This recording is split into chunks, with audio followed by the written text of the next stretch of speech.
Students, आज के lecture में हम 9th क्लास की मैथ्स की एक्सरसाइज 5.2 का क्वेश्चन नंबर जो 4 है उसका 5 वाला जो पार्ट रह गया था उसको हम स्टार्ट करते हैं। So let's see.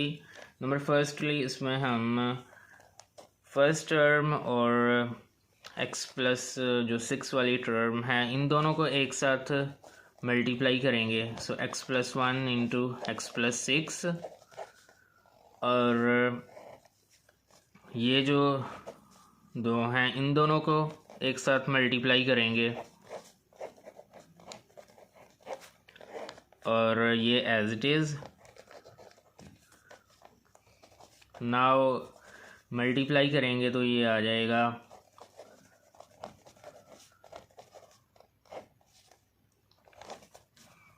और यहाँ x square plus 3x plus 2x plus 6 और minus 3x square as it is. Now x square plus 7x plus 6 x square plus 5x plus 6 minus 3x square as it is. Now यहाँ x square plus 7x है और यहाँ x square plus 5x है, दोनों different हैं।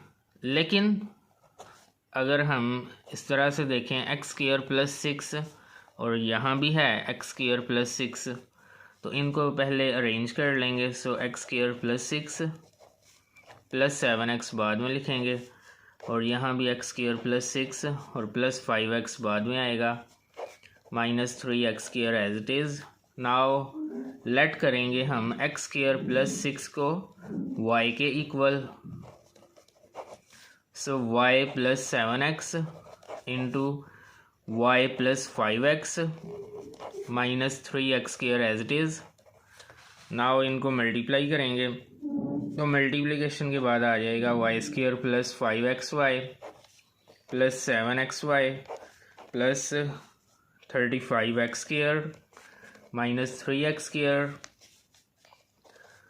Now y square 7 plus 5 12xy plus इनको minus करके आ गया 32x स्क्वायर।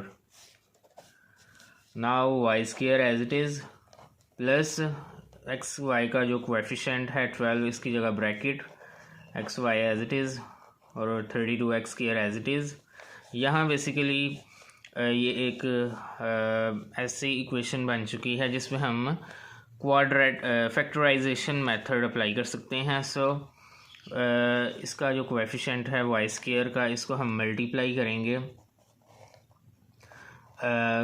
इससे 32 से।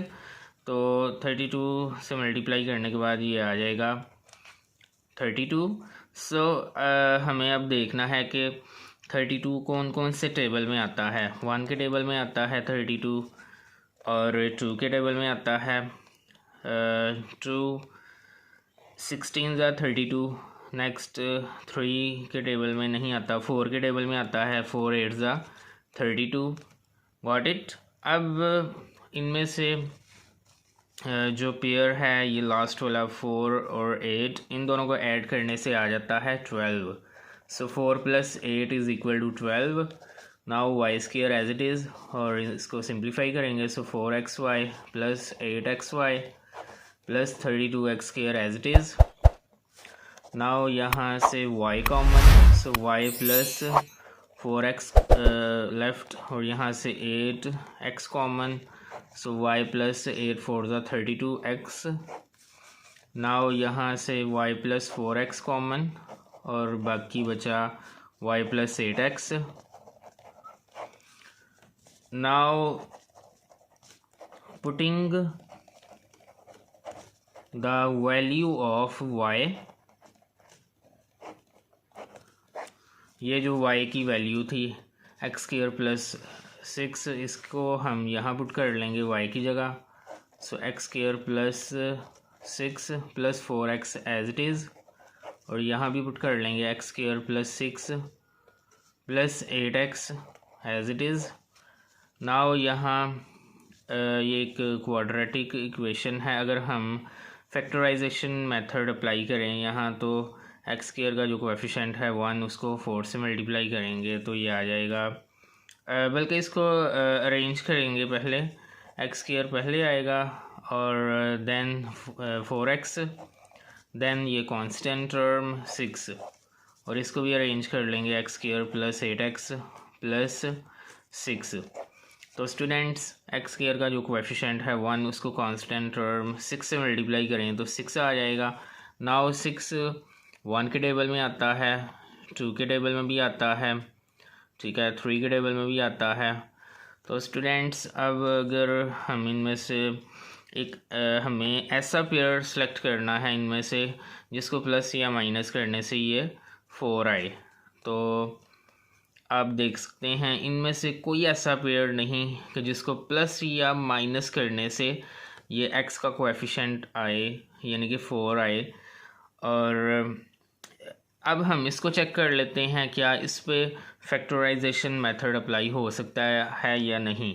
तो एक्स स्क्वायर का जो कोएफिशिएंट है 1 उसको 6 से मल्टीप्लाई करेंगे तो ये आ जाएगा 6।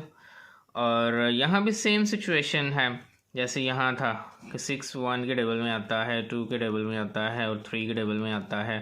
तो यहाँ भी स्टूडेंट्स आप देख सकते हैं इनको ऐड या फिर सब्ट्रैक्ट करने से इन सभी पेयर्स को ये 8 आना चाहिए लेकिन नहीं आता। इनको ऐड करके आप चेक कर सकते हैं और सब्ट्रैक्ट भी करके आप चेक कर सकते हैं, ये 8 नहीं आता। इट मीन्स कि यहाँ ही हमारा ये आंसर आ जाता है। So this is our final answer. Got it students. तो ये था स्टूडेंट्स आज का हमारा लेक्चर। आई होप कि आपको अच्छी तरह से क्लियर हो गया होगा। अगर आपको किसी भी पॉइंट में कोई प्रॉब्लम हुई तो आप ज़रूर कमेंट में शेयर कीजिएगा। मिलते हैं इंशाल्लाह ताला नेक्स्ट लेक्चर के साथ।